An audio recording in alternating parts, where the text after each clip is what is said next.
So I hope you enjoyed your dinner. I thought it was really good, very good. Even though Patricio didn't cook this one, it was still good. I think I think you may have taught Chris a few things. So uh, tonight we are obviously we're honoring Dr. George Stuart, and we want to take the time tonight to just sort of have some fun. And what we've decided to do, we piloted this up in Davidson this spring with Dr. Hammond. So Dr. Hammond had the hot seat for about 30 minutes, and he was at George's mercy. So the tables, ironically, it's pretty neat that they're both here, but the tables have turned a little bit. So before we do that, I've also spoken to another of George's colleagues who's going to tell a little bit about George. And this is just for fun, just for you, man. You're gonna love it. So I would like to ask Dr. Bruce Love to come up now.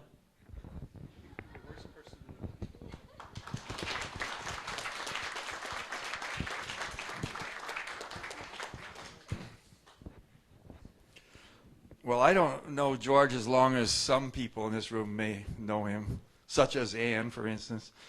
But I had a chance to meet George in 1974 when I was a hippie staying on the north coast of Yucatan in Telchac Puerto, and going barefoot and drinking beer and smoking dope. But is that camera on? Is this going out on YouTube? And so we'd drive into Merida once a week to get a Time magazine to see how the impeachment proceedings were going. And I met Norberto Gonzalez at the INA Center, and little Tony Andrews was running around, and I met Alfredo Barrera Vasquez, and they said, if you come to Coba, Norberto gave me a written permission to come to Coba. And if I had have gone, I would have met George and little David and Annie at that time, but I didn't. So it wasn't until 1986 when I had a Dunbarton Oaks Fellowship, and I moved to Washington, or actually Rockville, Maryland, and George was living in Silver Spring. And so I did my year at Dunbarton Oaks, and that's when I met George. And when I finished my 9 months fellowship, I stayed on another 3 months, and I would go over to George's house almost every day and work with him on these research reports on ancient Maya writing. And it was during this time that he was putting out his very first issues. And I remember going with George to the post office one day with boxes of these issues and address labels, and we were putting address labels on volume 3 and 4 or whatever it was, real early in the series.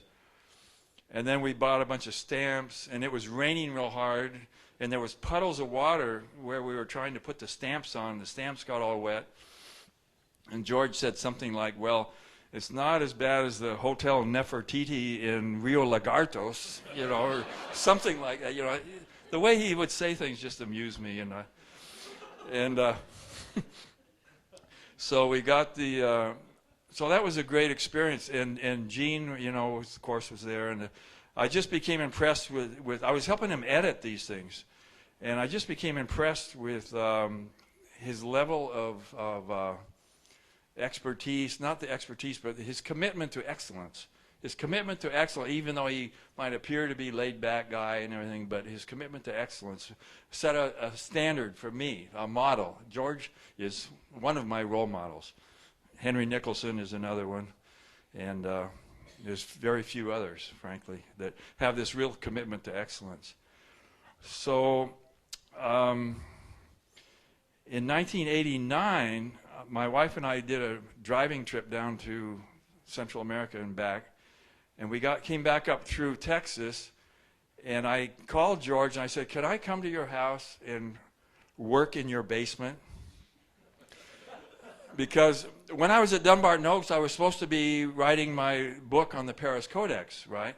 So I spent 9 months doing research on the Paris Codex and accumulating data and writing down the Thompson and Zimmerman numbers for every glyph in the Paris Codex. And at the end of 9 months, I had nothing that was worth anything. And so I didn't want to give up on the project. So in 1989, I thought about, I would love, if only I had a decent library, I could get back on this project. And so since George has probably the best library that a Mayanist could dream of in the world, I asked George if I could. And now, how many people would just let us somebody come in and work in their basement in their library for a month? You know, 40. I think it was 40 days. I stayed there. I stayed in an apartment near John Carlson's place, and I'd drive in every day to George's house and go down to the basement, and he and Gene would go off to National Geographic and go to work, and I'd be there all by myself. And there I was in this fantastic library. And then he says, "You know, you don't have to put everything away every night." So within a few weeks, I had stuff spread out all over the floor and draped over the backs of the couches. And you know, I was trying to figure out all this stuff and how to write a book about a codex. You know, and I stayed there and I wrote the entire rough draft in like 40 days of that book. And Jean, his wife, would proofread them for me. She'd take them to work, my chapters, take them to work, and come back and edit them for me. Not proofread, but actually edit them for me. So a lot of any praise I got for that book belongs to Gene too, you know. So then, I don't know, I'm starting to run out of things to talk about. But but it's just so great. I mean, how many, like I say, how many people would do? Oh, I know, I was going to say that when I was there in the summer of 86 or 87, after my Dumbarton Oaks thing, that's when David showed up for a couple of weeks. When did he write the 10 phonetic syllables? When did that come out? Oh, 87? Okay, that's when it was. Because you and Gene and I were sitting in the living room one time, and David came up the stairs from the basement, and he said, "I'm done. I finished the 10 phonetic syllables." And I took that draft with me back to California and did some proofing, editing on it. So my name's at the bottom, you know, as a thanks to Bruce Love for reading the draft of this. And then I drove David to Princeton, back to school, to take him back to school. He was still in Princeton then. And then in 89, okay, I'll end the story with this. And then in 89, when I was there, stayed for 40 days and did this thing. And by that time, David was at Vanderbilt. And I had my own little pickup truck with a little camper shell in the back. And George was saying, "Man, I wish I knew. I'd like to, you know, give David some books for his library at Vanderbilt."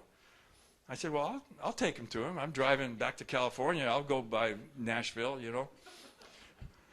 So George started going along. Good thing I got my research done before he took half his library out and he's just pulling books out, and he said, "Oh, here's Maudsley, and you know, here's you know, the inscriptions of Patan, and here's Morley, and all the Carnegie stuff," and he just filled up these boxes, and we'd fill up he said, "Oh, he's going to need a desk too, you know." So we packed up, we loaded up the back of my pickup truck to the gills and closed the tailgate on it. And then I said goodbye, and I hugged Gene goodbye, and that was the last time I saw Gene. And drove half of George's library to Vanderbilt, which allowed David to continue and become what he is today. So here's to George. Thank you, George.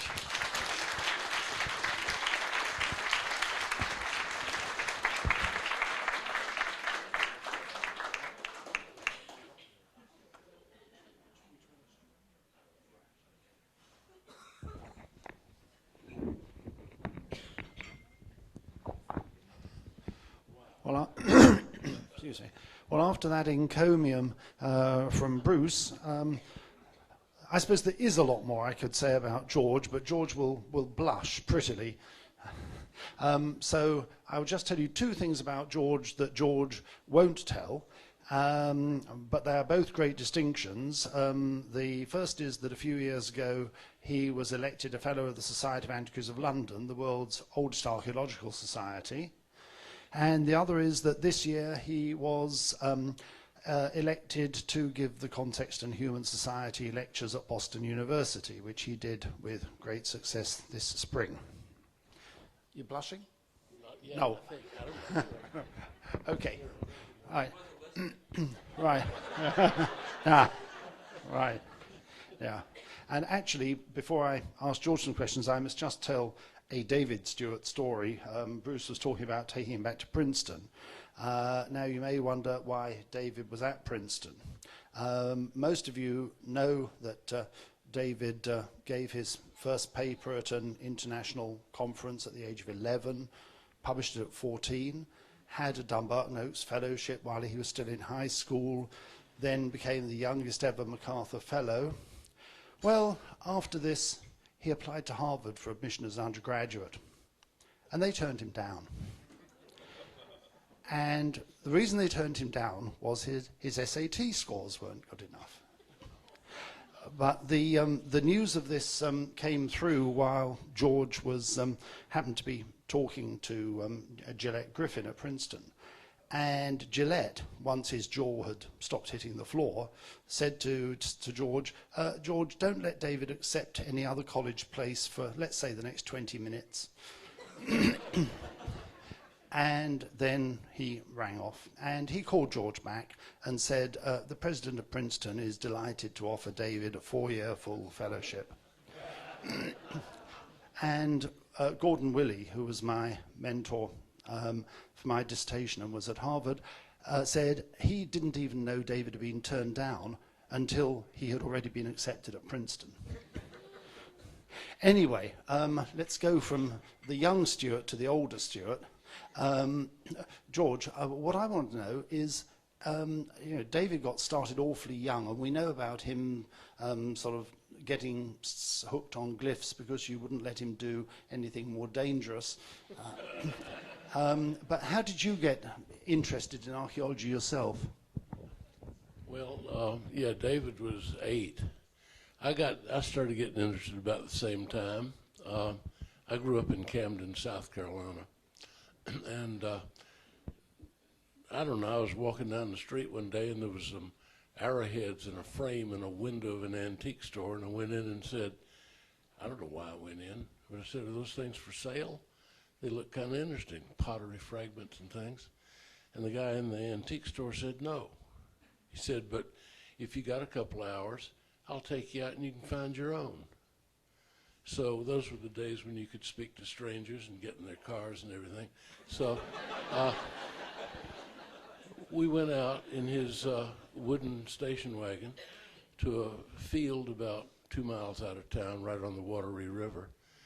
And I, in an hour, picked up about 6 arrowheads and about 20 pieces of pottery. And that sort of did it. But I wondered, they were all different shapes and things, and this guy that ran the antique store had written a little pamphlet called Indian Relic Hunting in the Vicinity of Camden.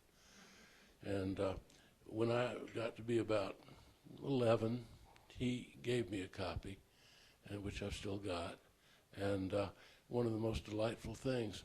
And he got me started. And since we went out arrowhead hunting, and then we graduated to real pot hunting in the riverbanks near the mound sites, where I probably destroyed 4 or 5 complete sites with pot hunting. But since other collectors in town were finding more than I did, I hardly ever found much, I would draw what they found so I could feel like I at least had part of it. And this is sort of how I got started. But then Mr. Fole, who was my mentor, gave me a copy of Squire and Davis, Ancient Monuments of the Mississippi Valley, with a chapter on the South Carolina mounds, which I loved. I read it and memorized it and went out and found a lot of the sites that were described in the volume. It does have a chapter on South Carolina, and that sort of did it. I just kept looking, and I'd look at the mounds around Camden and think, who did these things? What's the date? And I read all the Smithsonian reports, and I just got into books, and it just kept on rolling. I was also interested in the Revolutionary War and started getting books.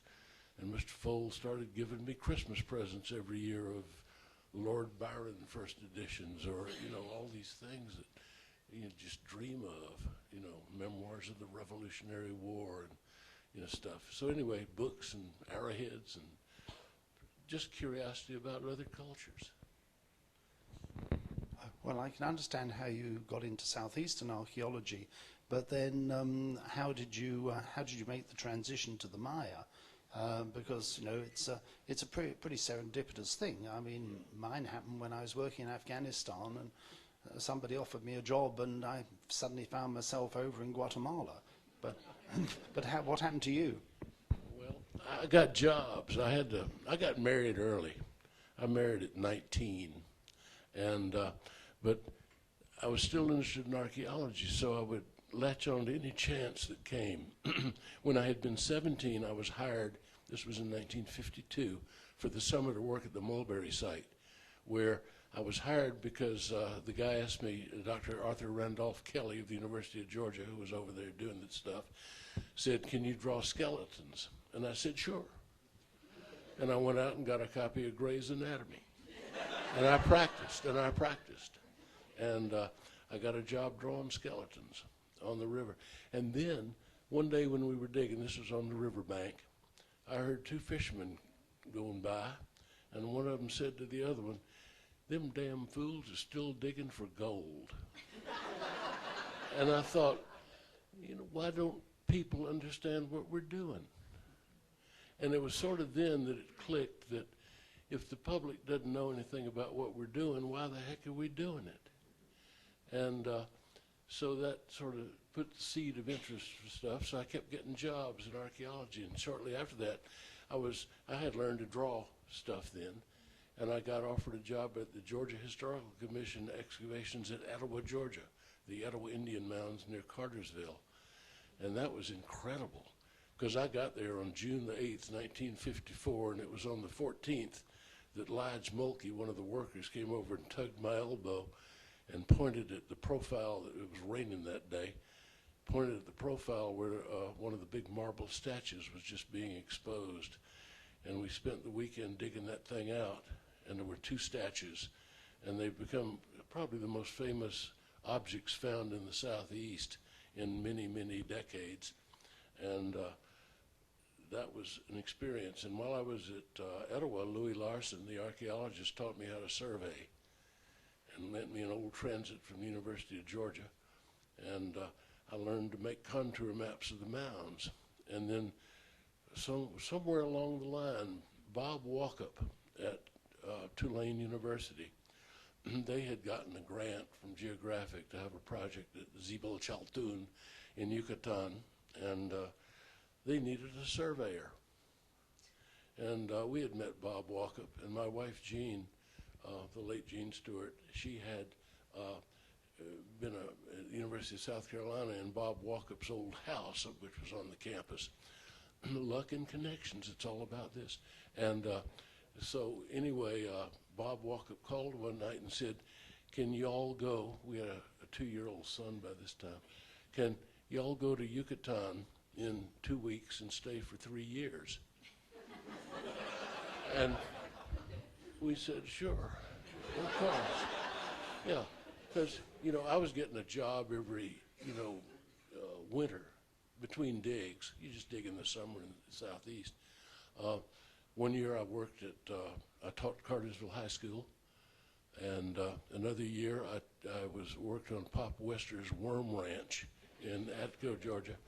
And one year I was a filling station attendant at Red Horton's Royal Welcome Pure Oil Station in Cartersville. And so we were about ready to move on. And so we packed up And we'd never been out of the states of Georgia or South Carolina. I mean, even that. And here we were flying to Yucatan. We'd take a train to New Orleans where we were staying with Bob Walkup and his wife, and then flying to Merida on a Pan Am flight, and we were scared to death. I was so nervous. We had all the suitcases packed, and I was so nervous I got up and threw up in all of the open suitcases while we were waiting on the train. And so we got that cleaned up and got on the train and went to New Orleans, and then flew into Yucatan. And we didn't know anything.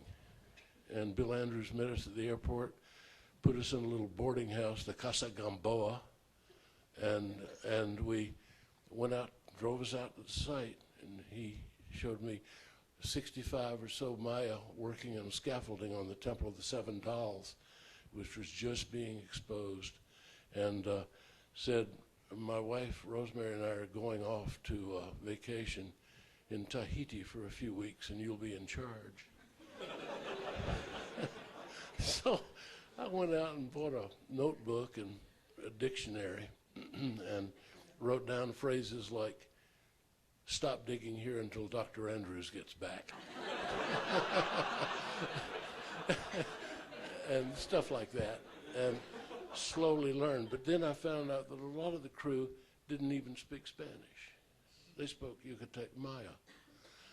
And I was assigned two of them that didn't speak any Spanish, Felipe Ai and Isabel Kim. So we went out in the field, and I learned Maya before I learned Spanish, really. And since I was the tallest among the three of us, I was in charge of gathering the wasp nests in the trees, the Nicte chalk wasp, which the nose of chalk, because the nest was curved. And so we could eat those with sour orange squeezed on them. There were plenty of sour orange trees in the woods. And so we could kill all the little wiggles in there by just chewing them up. And so we ate those, and we trapped iguanas. And for food during the survey, I was mapping and learning to draw and what are all these strange things. And it was ticks. I mean, you wouldn't believe the number of ticks. For 5 or 6 years, I averaged about 250 ticks at night that I had to get off every night. But we succeeded. We caught enough iguanas to eat, and they had pozole and stuff like that. And we just lived a good life that way. Worked in the lab, met everybody. Next door neighbor was Alfredo Barrera Vasquez, who was a wonderful ethnographer and linguist, and knew everything about the Maya. And working at Zibel Chaltun and Balancanche Cave.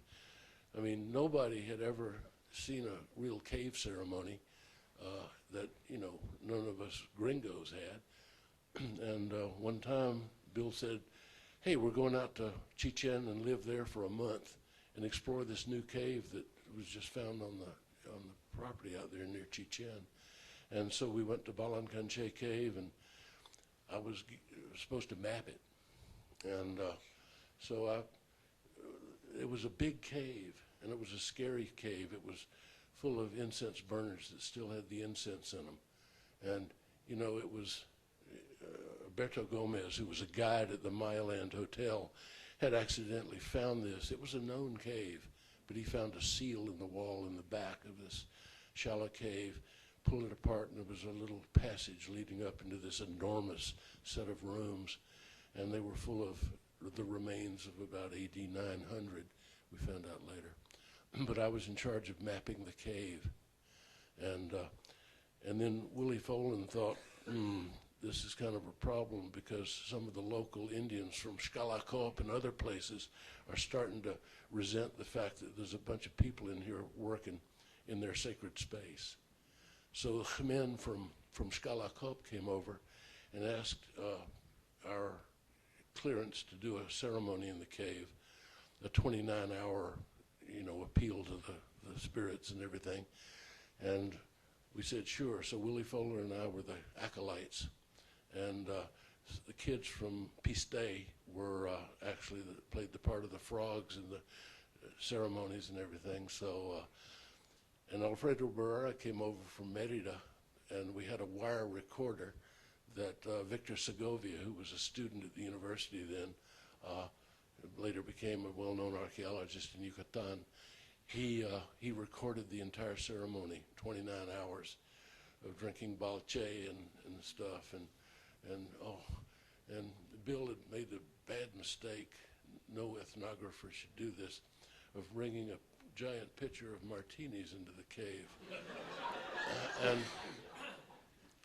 And the Khmen and his chief acolyte, Romualdo Joil, found the pitcher, and we had to delay the ceremony and suspend it for about 8 hours until they got in better shape to carry on the chants.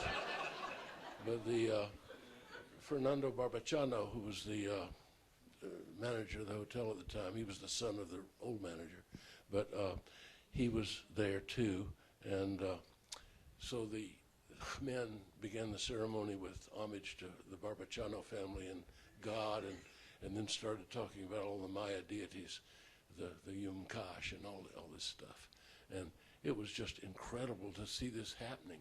And we moved from chamber to chamber and, drinking balche and stuff. I never really learned to like it. And then they sacrificed chickens, which we had to buy, and then black candles.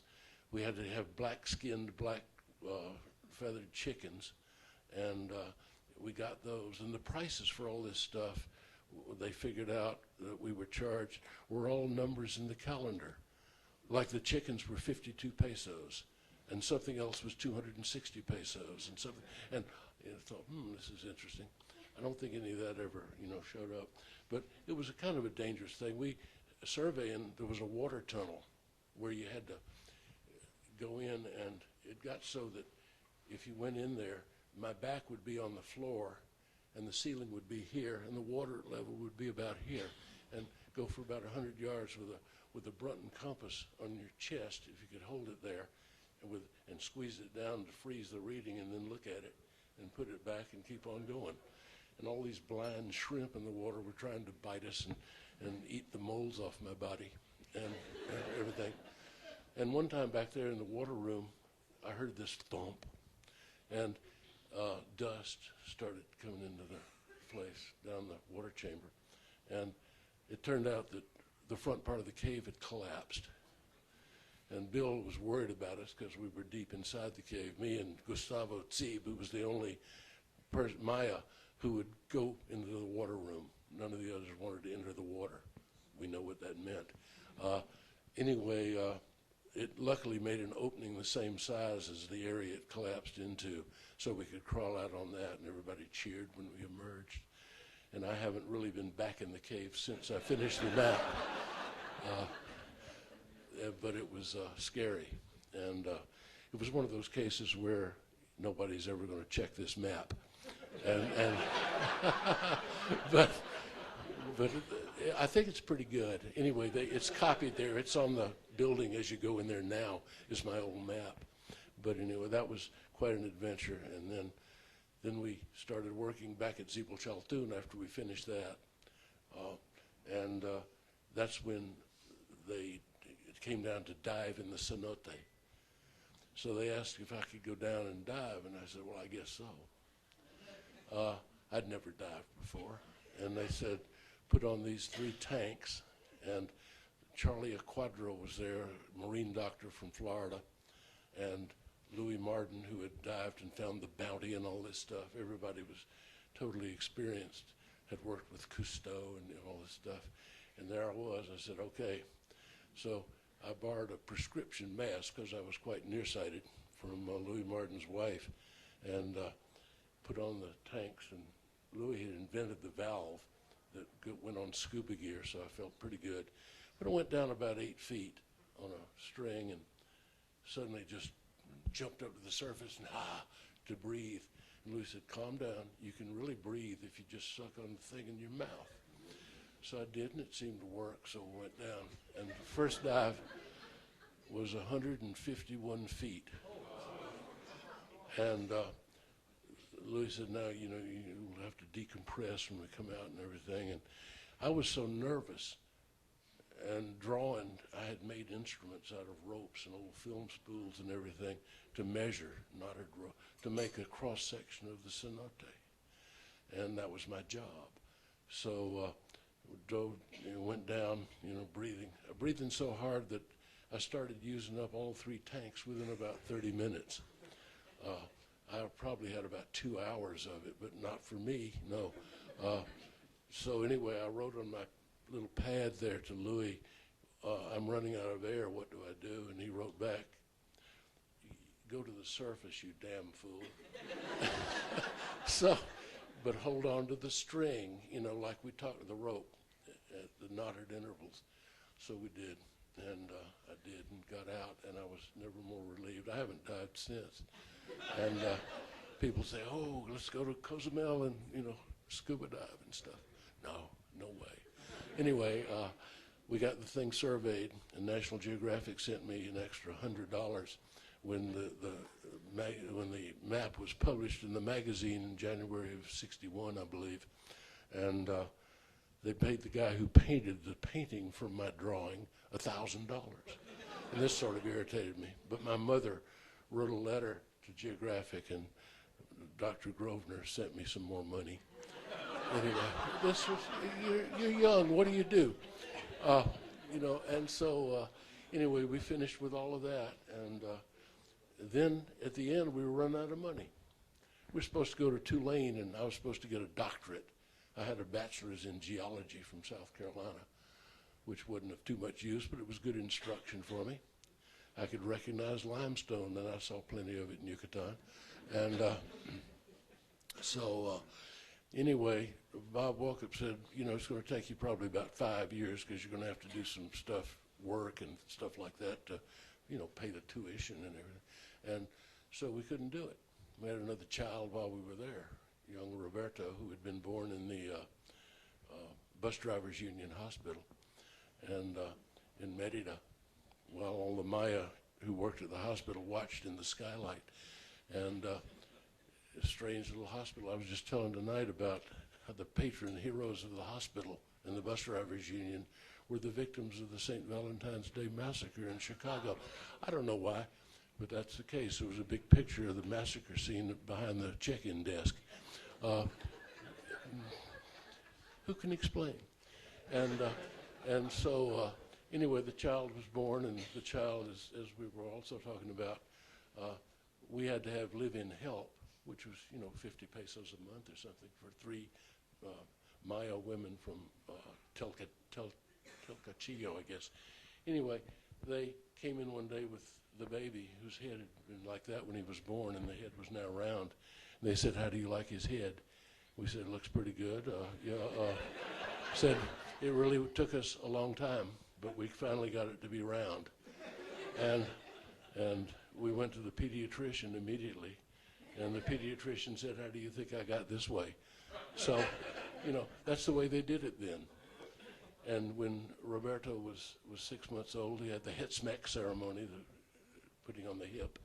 And Burr Vasquez came over and recorded the ceremony. He said, we were learning all this Maya stuff. And they really started talking when we had a child there. People started confiding in us about things. And this is one thing I've always objected to about the anthropologists who go into the field from Gringolandia and stay for 6 months and leave and say they know everything about a culture they've been observing, because it just can't be true. Anyway, that was our introduction to the Maya, and I've spent so long. Okay.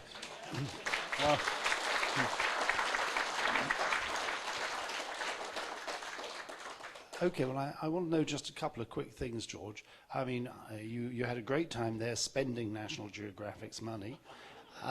But, when I got to know you, you were giving Geographic's money away to people like me. And at that point, you were the staff archaeologist, and I was never quite clear as to whether there had been previous staff archaeologists. How did this glorious position get itself created? It was kind of interesting. There was nobody there that knew anything about archaeology. In fact, it was, I'd go to meetings and people would say, what's somebody from National Geographic doing here at the Society for American Archaeology meetings or the American Anthropological Society? So I decided I wanted to be the archaeologist at Geographic. I had 50 months of field experience, and, you know, I didn't have a degree, had a BS in geology, hey. And anyway, so I had a business card printed. It didn't say staff archaeologist, it said the staff archaeologist. And somehow it got worked into the staff phone book with that title. And it just sort of happened. And then when you got on the masthead, this was the biggest deal in the world at Geographic. If you got on the masthead of the magazine, your salary went up, you started getting bound volumes of 6 months at a time of the magazine, and you know, all this stuff, and almost unlimited power as to travel and stuff. So if somebody called up, and you know, since the U.S. does not have a minister of culture or a central INA or anything like this, people from foreign lands, when they want to know something, they would call either the Smithsonian Institution or National Geographic. Smithsonian stopped answering questions like that, so we ended up. But we could sit there and say, oh yeah, you did find that in southern Sudan, that's interesting. Maybe we should get over there and look at this, you know. And the Geographic would say, go, you know, go to Greece. Can you take an assignment to Athens? And I thought, Athens, Georgia? I've been there. I could really, you know. But then they sent me to Athens, Greece, to draw this temple in the Roman Agora. And that was a real education. And then they had me take a cruise ship around the islands to see if I could find a lost sundial from the 1st century A.D. And I said, well, you know, I'll manage this somehow. And did. And I found the sundial, of course, on the first island, the sundial of Andronicus of Kairos. Anyway, and then I crawled all over the Acropolis looking for the springs and everything that fed the water clock in the Tower of the Winds. And it was a very instructive trip. And then they sent me to Egypt. And in Egypt, I landed, and the taxi took me I had reserved the room where Lord Carnarvon died of Tut's curse, for the experience at the Continental Hotel. And the taxi driver, I said, Continental Hotel, please. And he started taking me from the airport, suddenly pulled off the side of the highway and pointed a pistol in my face and said, would you give $50 to the Jordan Fund? And I said, sure. I got it right here. I said, will you take traveler's checks? And he didn't. He took cash. But anyway, then he pulled back on the highway and let me out of the hotel. And so it was all a bad scene because the Russians were building the turbine rooms at the Aswan Dam at the time. And I was making a map of the Nile Valley for National Geographic. So I took a little flight down to Aswan, and I was shooting out the window, and I caught a secret airfield northeast of Cairo, and people were waiting for me at Aswan, and they put me under arrest. And then I went over to see what the Russians were doing after I talked my way out of that, and I was captured again, and I was actually deported.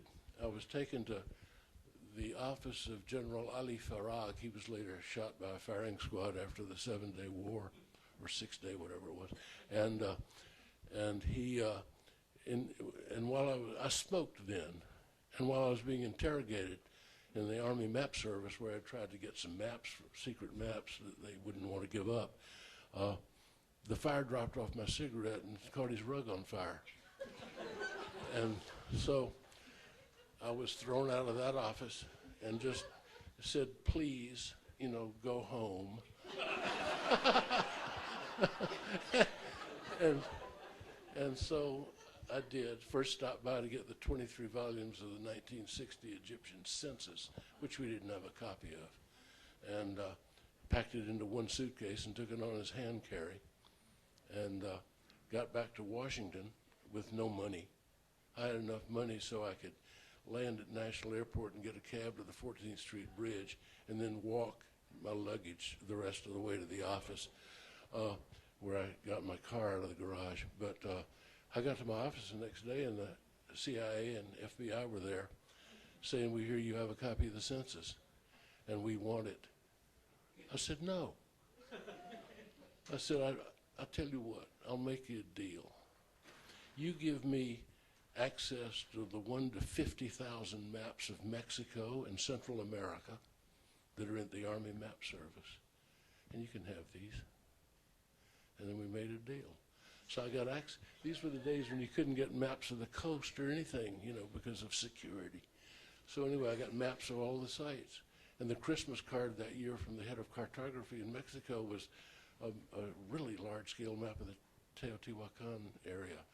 And I got this, and I had it blown up on the big camera, and we made a wonderful map of Teotihuacan. But, it was bits and pieces like this all through the work. It was so much fun to work there. Anyway, and it just kept on going. And then they started wanting articles on the Maya. And so we volunteered to go map Coba, and we did. We went there.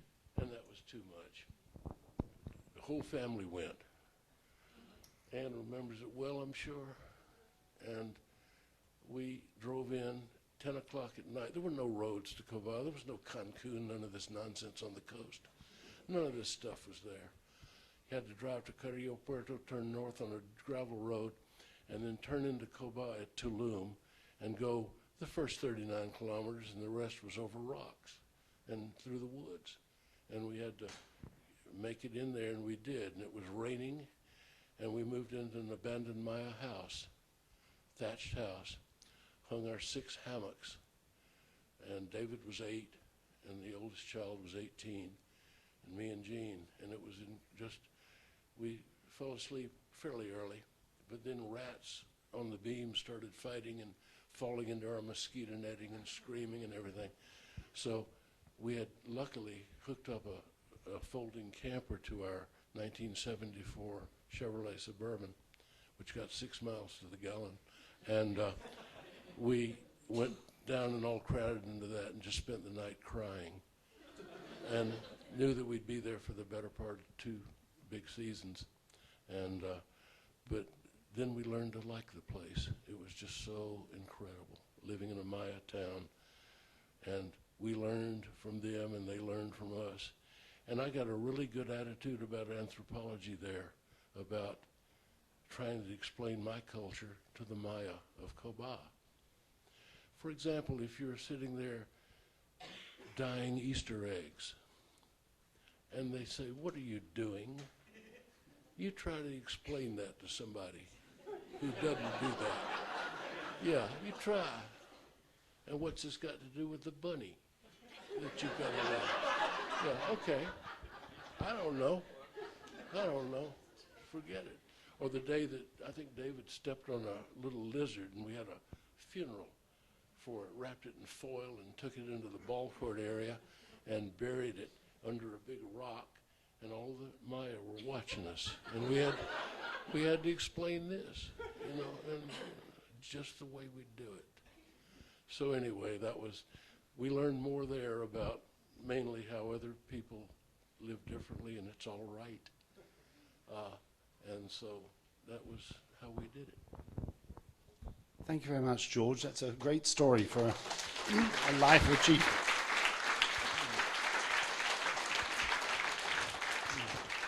And some future archaeologist is going to wonder why the Maya buried lizard skeletons under.